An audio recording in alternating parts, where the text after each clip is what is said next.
Bonjour à tous, nous poursuivons aujourd'hui avec la deuxième Mishnah du 7e Pérec.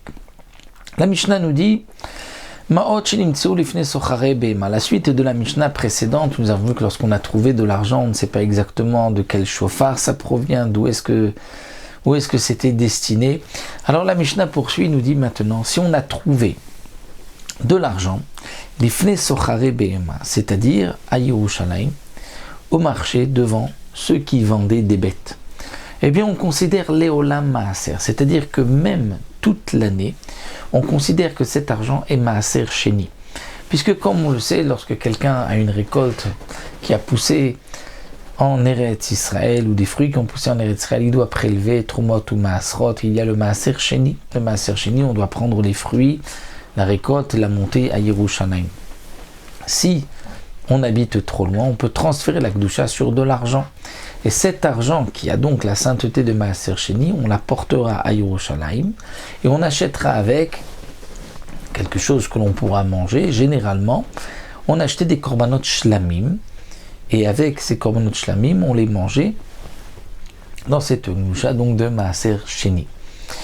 Si on a trouvé de l'argent à Yerushalayim devant les marchands de bêtes, alors on considère l'éolam maaser, c'est-à-dire que ceux qui sont venus acheter des bêtes avec de l'argent de maaser ont peut-être fait tomber de l'argent.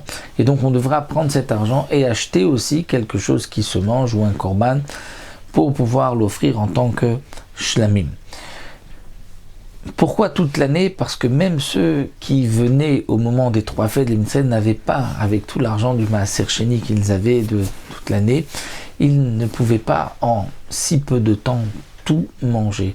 Et donc ils laissaient même à leurs amis, à leurs proches qui habitaient à Yerushalayim la possibilité tout au long de l'année d'acheter des korbanot avec pour pouvoir manger avec cet argent de Maaser Sheni. Peut-être aussi, dit le Barthénora, que l'argent est tombé des vendeurs et les vendeurs ont reçu l'argent, donc la Kedusha s'est déjà transférée sur la bête. Donc normalement l'argent est profane. Mais comme les acheteurs sont plus nombreux par rapport aux commerçants, donc on considère que ça vient de la majorité plutôt que de la minorité. C'est certainement tombé d'un acheteur et donc ce sera maaser. Maintenant la Mishnah continue. Behar habayit chulin, si on trouve de l'argent sur le har habayit, même au moment des fêtes, c'est certainement chulin profane. Parce que l'argent qui se trouve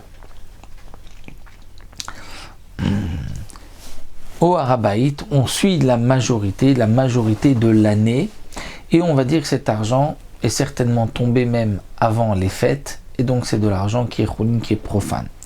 Si on trouve de l'argent à Yerushalayim, non pas à l'endroit où on achète les animaux, alors là tout dépend. Beshat haregel, au moment des fêtes, des 3 fêtes maaser, parce qu'on est sûr que ça provient, on se dit certainement de la majorité, c'est-à-dire des gens qui avaient de l'argent de Maaser Sheni.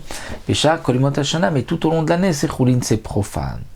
On pourra se poser la question, comment se fait-il que la Rabaït, on va dire que c'est tombé avant la fête, et c'est toujours profane, alors qu'à Yerushalayim, pendant la fête, c'est Maaser, et le reste de l'année, c'est profane. Le Barthénora répond à cette question, c'est parce que les marchés et les rues de Yerushalayim étaient balayés tous les jours pour ne pas qu'il y ait de Tum'a.